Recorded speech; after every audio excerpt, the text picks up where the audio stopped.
بسم اللہ الرحمن الرحیم۔ السلام علیکم، آپ دیکھ رہے ہیں الف نیوز اور میں ہوں آپ کے ساتھ ماجد علی۔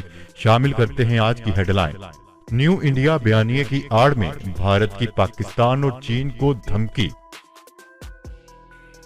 پاکستان اور ترکی کا مشترکہ منصوبہ زیر آب اور فضا میں مار کرنے والے ہتھیاروں سے لیس جہاز کی تعمیر کا آغاز۔ وزیر اعظم عمران خان کا فیس بک کے مالک کو خط، بڑا مطالبہ کر دیا۔ آرمینیا اور آذربائیجان میں ایک ماہ میں تیسری مرتبہ جنگ بندی کا معاہدہ طے۔ اسرائیل اور امریکہ میں اتفاق، متحدہ عرب امارات کو خطرناک ہتھیاروں سمیت F-35 لڑاکا طیارے دینے کی اجازت۔ اسرائیل کو تسلیم کرنے پر سوڈان کے حالات کشیدہ، عوام سڑکوں پر نکل آئے۔ امریکی دھمکیوں کے باوجود ترک فوج نے بڑا قدم اٹھا لیا۔ S-400 فضائی دفاعی نظام کی جانچ کے بعد اسے سرحدوں پر تعینات کرنے کا فیصلہ۔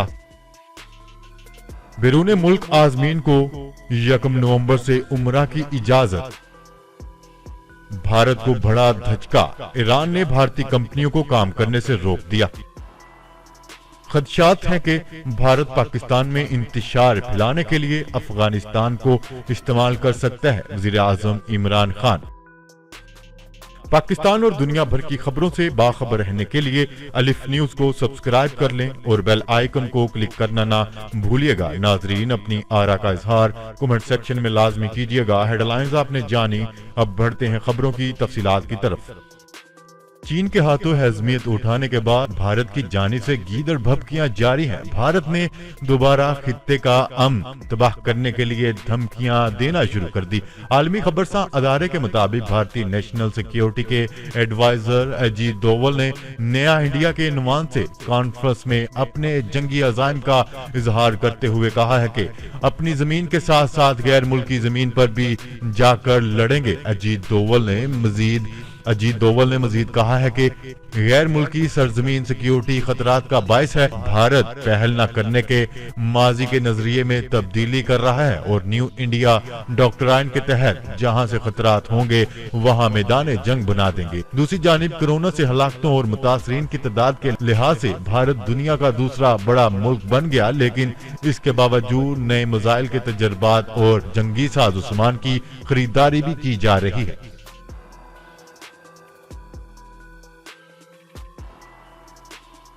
خبر کے اگلے حصے میں بات کرتے ہیں۔ پاک بحریہ کے لیے میلجم کلاس کارویٹ جہاز کی تعمیر کا آغاز ہو گیا۔ جہاز سطح آب، زیر آب اور فضا میں مار کرنے والے ہتھیاروں اور سینسر سے لیس ہے۔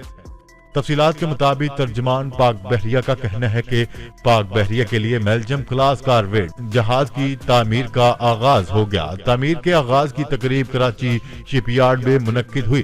ترجمان پاک بحریہ کے مطابق بھی ترکی کے وزیر برائے قومی دفاع تقریب کے مہمان خصوصی تھے۔ وزیر برائے دفاعی پیداوار زبیدہ جلال اور naval chief admiral Amjad Khan نیازی بھی تقریب میں شریک تھے۔ ترکی کے وزیر برائے قومی دفاع کا کہنا ہے کہ بہترین کوالٹی، کم لاگت اور انتہائی کم مدت میں جہاز کی تعمیر اہم کامیابی ہوگی۔ منصوبہ پاکستان اور ترکی کے دفاعی تعلقات کو مزید فروغ دے گا۔ ترجمان کے مطابق جہاز سطح آب، زیر آب اور فضا میں مار کرنے والے ہتھیاروں سمیت جدید ترین سینسر سے لیس ہے۔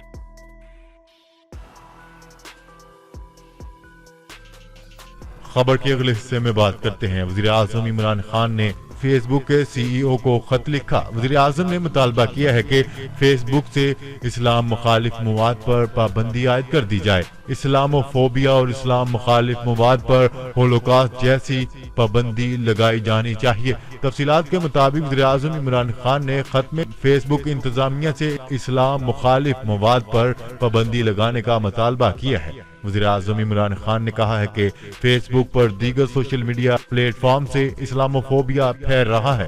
ایسا مفاد نفرت، انتہا پسندی اور تشدد کی حوصلہ افزائی کر رہا ہے۔ فیس بک پر اسلام مخالف نفرت انگیز مواد پر مکمل پابندی ہونی چاہیے۔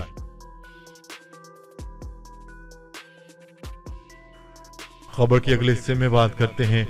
نیوز رپورٹ کے مطابق امریکی ثالثی سے آرمینیا اور آذربائیجان ایک ماہ میں تیسری مرتبہ جنگ بندی پر متفق ہو گئے۔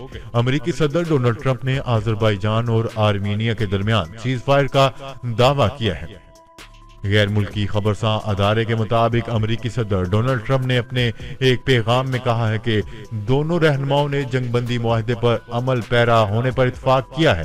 اس جنگ بندی معاہدے سے بہت سی جانیں بچ جائیں گی۔ ٹرمپ کا کہنا تھا کہ سیز فائر ڈیل کروانے پر امریکی وزیر خارجہ مائک پومپیو اپنی ٹیم کے دیگر ممبران پر فخر ہے۔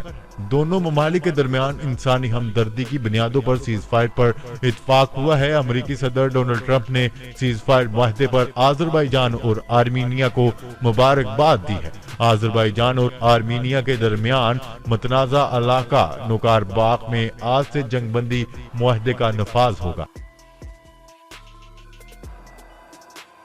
خبر کے اگلے حصے میں بات کرتے ہیں۔ اسرائیلی وزیر اعظم نیتن یاہو اور ان کے وزیر دفاع نے کہا ہے کہ اسرائیل متحدہ عرب امارات کو امریکہ کے مخصوص ہتھیار فروخت کرنے کی مخالفت نہیں کرے گا۔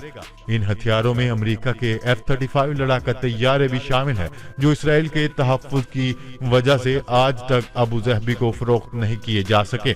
میڈیا رپورٹ کے مطابق حال ہی میں امریکی صدر ڈونلڈ ٹرمپ نے اعلان کیا تھا کہ متحدہ عرب امارات کو F-35 لڑاکا طیاروں کی فروخت پر بات چیت آگے بڑھ رہی ہے۔ واشنگٹن سے اسرائیل واپسی کے بعد وزیر دفاع نے وزیر اعظم نیتن یاہو سے اسرائیلی فوج کی برتری کو یقینی بنانے کے بارے میں اپنے امریکی ہم منصب کے ساتھ معاہدے کیے۔ یہ معاہدہ ایک طویل بات چیت کے بعد ہوا۔ اسرائیلی وزارت دفاع کے وزیر دفاع نے ایک ماہ قبل واشنگٹن کے دورے کے بعد امریکی دفاع پینٹاگون کے ساتھ معاہدہ کرنا شروع کیا تھا۔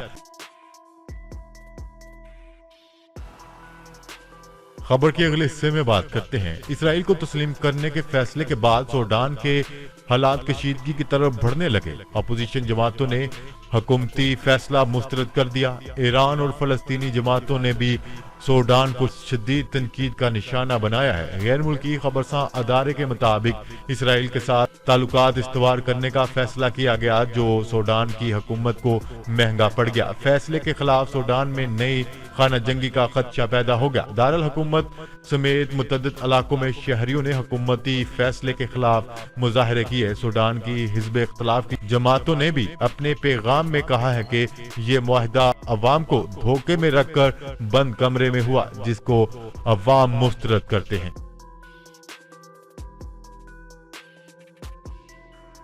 خبر کے اگلے حصے میں بات کرتے ہیں۔ ترکی کے وزیر دفاع نے کہا ہے کہ ترک فوج S-400 فضائی دفاعی نظام کی جانچ کر رہی ہے، جسے جلد ہی سرحدوں پر تعینات کر دیا جائے گا۔ غیر ملکی خبرساں ادارے کی رپورٹ کے مطابق وزیر دفاع نے کہا ہے کہ روسی ساختہ S-400 کی جانچ اس لیے کی جا رہی ہے تاکہ اسے ترکی کی سرحدوں پر تعینات کر دیا جائے۔ رپورٹ کے مطابق اس دفاعی نظام کے سلسلے میں امریکہ کو شدید تحفظات ہیں، لیکن ترک صدر رجب طیب اردوان نے بھی دو ٹوک موقف اختیار کرتے ہوئے کہا ہے کہ اس بابت امریکہ سے کوئی بات چیت نہیں ہوگی۔ انہوں نے زور دے کر کہا تھا کہ انقرہ روسی فضائی دفاعی نظام کے ٹیسٹوں کے سلسلے میں امریکہ کے ساتھ مشاورت نہیں کرے گا، کیونکہ یہ نیٹو معاہدے کی خلاف ورزی نہیں ہے۔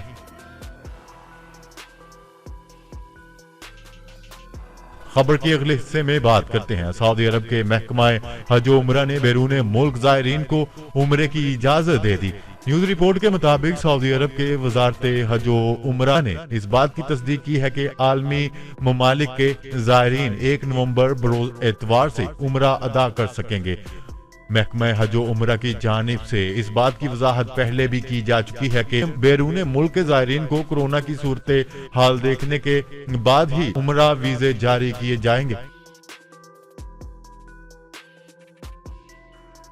خبر کے اگلے حصے میں بات کرتے ہیں۔ ایران نے ملک میں ایک گیس فیلڈ منصوبے پر کام کرنے والی بھارتی کمپنیوں کو کام کرنے سے روک دیا۔ منصوبہ مقامی ایرانی کمپنیوں کو دیا جا رہا ہے۔ میڈیا رپورٹ کے مطابق ایران نے ایک بہت بڑے گیس فیلڈ منصوبے پر کام کرنے والی بھارتی کمپنیوں کو کام کرنے سے روک دیا۔ بھارتی کمپنیوں کو نوٹس جاری کیا گیا ہے کہ منصوبہ مقامی ایرانی کمپنیوں کو دیا جا رہا ہے۔ ایرانی حکام کے مطابق متعدد بار پروجیکٹ پر مذاکرات کے لیے بھارت کو دعوت دی گئی، تاہم انہوں نے کچھ نہ کیا۔ گزشتہ سال انہیں اس حوالے سے الٹیمیٹم بھی دیا گیا تھا۔